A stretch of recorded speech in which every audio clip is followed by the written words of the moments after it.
दोस्तों, आज की मेरी कहानी है शौकीन। सुजाता को शुरुआत से ही खाने पीने का बहुत शौक था। जब वह बड़ी हुई तो मायके में वो माँ को तरह तरह के पकवान बनाते देखती थी।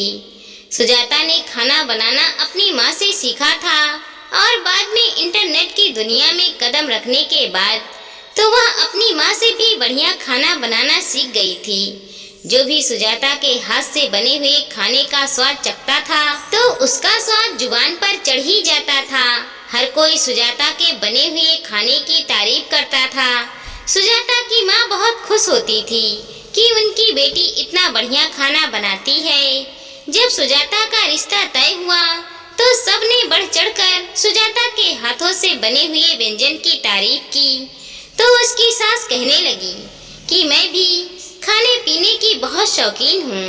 अगर मुझे ऐसी बहू मिल जाए तब तो जिंदगी जीने में मजा ही आ जाएगा। उस समय तो सब कुछ बढ़िया ही लग रहा था, लेकिन सुजाता के मन में एक डर था कि पता नहीं ससुराल में सास और ननद का व्यवहार उसके प्रति कैसा होगा, क्योंकि उसने अक्सर सुना था कि सास और नंद मिलकर बहू का जीना मुहाल कर देती हैं। खैर, जैसा उसने सुना था वैसा उसके ससुराल में ज्यादा कुछ नहीं था। वैसे तो छोटी मोटी बातें होती रहती थी, लेकिन अब इंसान हर समय किसी को परेशान थोड़ी ना कर सकता है। धीरे धीरे सुजाता अपने ससुराल में रच बस गई थी।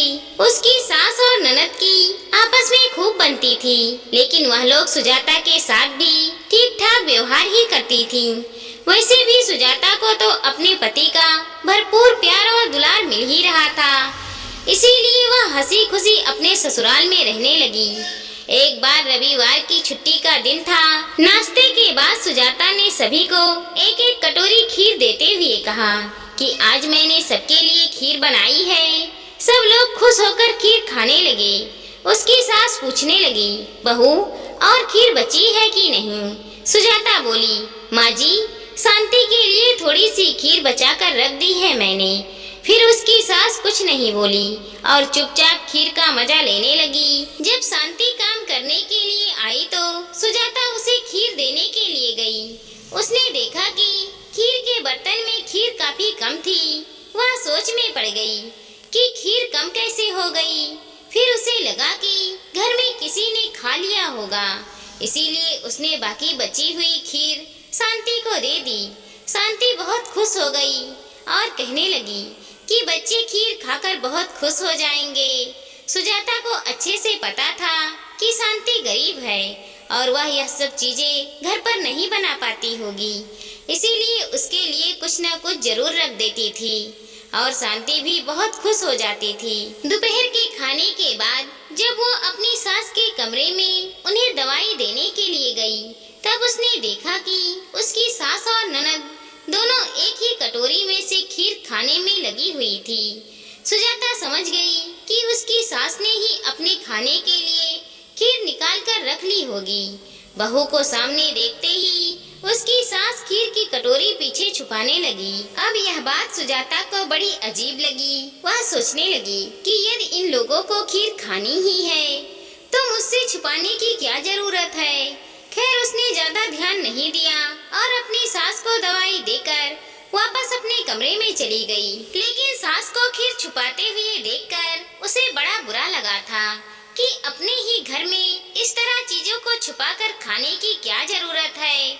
वह लोग अधिकार पूर्वक कुछ भी खा सकती हैं। इसमें किसी से डरने की या झिझकने की क्या जरूरत है। उस दिन के बाद से सुजाता ने कई बार देखा कि घर में जब भी कुछ स्पेशल बनता था तो उसकी सास छुपाकर अपने कमरे में रख लेती थी और बाद में भी अपनी बेटी के साथ बैठकर खाती थी।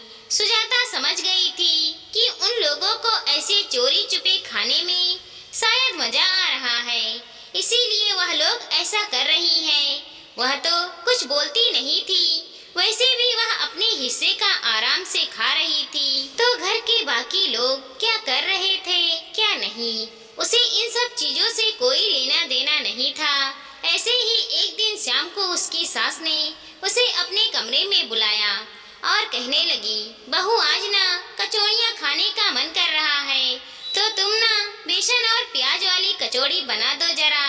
उसके शाम को फरमाइश करते हुए कहा तो सुजाता ने सहमति में सिर हिलाते हुए कहा, जी माँ जी, मैं कचौड़ियाँ और छोले बना लेती हूँ।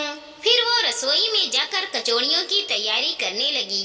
वैसे भी उसे तेल मसाले वाले खाने ज्यादा पसंद नहीं आते थे, तो उसने अपने लिए 2 कचौड़ियाँ ही बनाई थी। बाकी उसने हिसाब से थोड़ी ज्यादा कचौड़ी बना ली थी और सोचा था कि अगर कचौड़ियाँ बच गई तो काम करने वाली शांति को वह कचौड़ी दे देगी।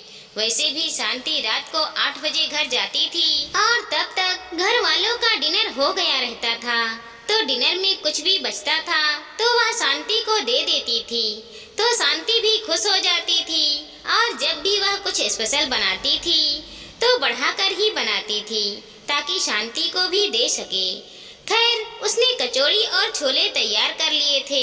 घर में सभी लोगों ने स्वाद लेकर कचौड़ियों का मजा लिया। उसकी सास और ननद तो अंगुलियां चाट चाट कर खाना खा रही थी। जब सब लोग इतने प्यार से खाना खाते थे तो सुजाता को ऐसा लगता था जैसे उसकी मेहनत सफल हो गई। लेकिन कभी भी कोई उसे तारीफ के 2 बोल नहीं बोलता था। फिर भी सुजाता को कोई प्रॉब्लम नहीं थी।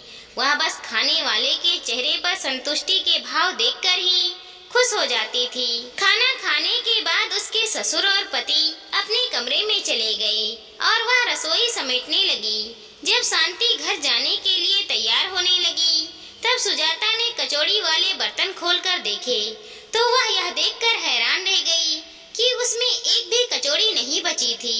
वह सोच में पड़ गई क्योंकि सबके खाने के बाद उसमें 4 कचौड़ियाँ बची हुई थी। खैर, अब कचौड़ी बची ही नहीं थी तो वह शांति को कहाँ से देती। उसने फ्रिज में छोले रखे हुए थे तो उसने शांति को छोले ही दे दिए। शांति खुश होकर बोली, दीदी आपने छोले दे दिए तो अब मैं घर जाकर गर्मा गर्म चावल बना लूंगी, बच्चे बड़े खुश हो जाएंगे। शांति वहाँ से चली गई और सुजाता भी काम निपटाकर अपने कमरे में सोने के लिए चली गई। सुबह सवेरे उसने नाश्ते में पोहे बनाए थे। नाश्ता करने के बाद वह दोपहर का खाना बनाने की तैयारी करने लगी।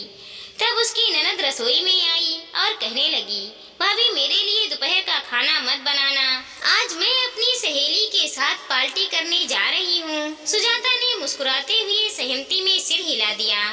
दोपहर में उसके पति और ससुर जी ऑफिस से खाना खाने के लिए घर आते थे। उन लोगों को खाना खिलाकर भोजन के बाद जब वह अपनी और अपनी सास की थाली लेकर खाना खाने के लिए बैठी तो उसकी सास अपने कमरे से एक छोटा सा टिफिन लेकर आई और कहने लगी, बहू वहाँ उसमें कुछ कचौड़ियाँ बची है, तुम खा लेना।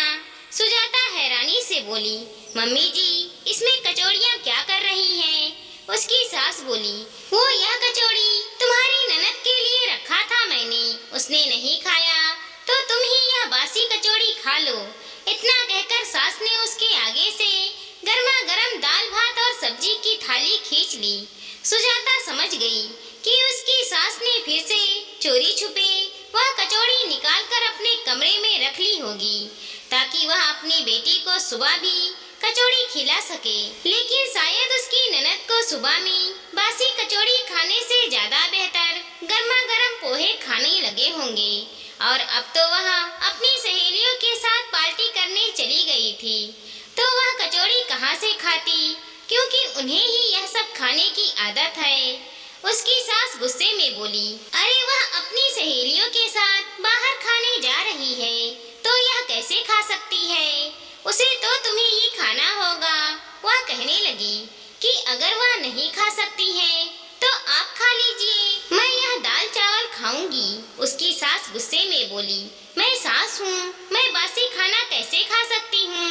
बहू मुस्कुराते हुए बोली, वो सब मुझे नहीं पता, लेकिन वैसे देखा जाए तो मैं भी तो बहू हूँ, मैं बासी खाना कैसे खाऊं? उसकी सास सब पककर उसका मुंह देखने लगी। तब सुजाता को उन पर दया आने लगी और वह धीरे से बोली, अच्छा चलिए ठीक है, एक काम करते हैं, 2 कचौड़ी मैं ले लेती हूँ और 2 कचौड़ी आप ले लीजिए। आप भी गर्मा गर्म खाना खाइए और मैं भी गर्मा गर्म खाना खाऊंगी। अब तो बात बराबरी की है, तब तो कोई दिक्कत नहीं है ना। और अगली बार से इस तरह कचौड़ी छुपा कर रखने से पहले आप ननद जी से पूछ लीजिएगा कि वह सुबह खाएंगी या नहीं खाएंगी। बाकी सब लोग गर्मा गर्म ही खाना खत्म कर दे या फिर जो भी एक्स्ट्रा बच जाए उसे हम शांति को दे दिया करेंगे, ठीक है ना। उसकी सास कुछ नहीं बोली और चुपचाप 2 कचौड़ी बहू की थाली में रखकर बाकी 2 कचौड़ी अपने प्लेट में रखकर खाने के लिए बैठ गई। उन्हें समझ में आ चुका था कि इस तरह खाना चुरा कर नहीं रखना चाहिए, वरना बहू के सामने शर्मिंदा भी होना पड़ेगा और ऐसे ही बासी खाना खाना भी पड़ेगा। इसीलिए उस दिन के बाद से घर में जो भी बनता था वह चुपचाप अपने हिस्से का खा लेती थी और बहू को जो जैसा मैनेज करना होता था करने देती थी। अब सुजाता को भी बहुत पहले से ही पता था कि उसकी सास और ननद खाने पीने की चीजें छिपा छिपा कर खाती हैं, इसीलिए फिर भी उसने कुछ नहीं कहा था। लेकिन जब बात उस पर आ गई कि उनके छुपाए हुए खाने को बासी होने के बाद उसे खाना पड़ेगा, तब जाकर उसे भी मजबूरन अपनी सास को पलटकर जवाब देना पड़ गया था।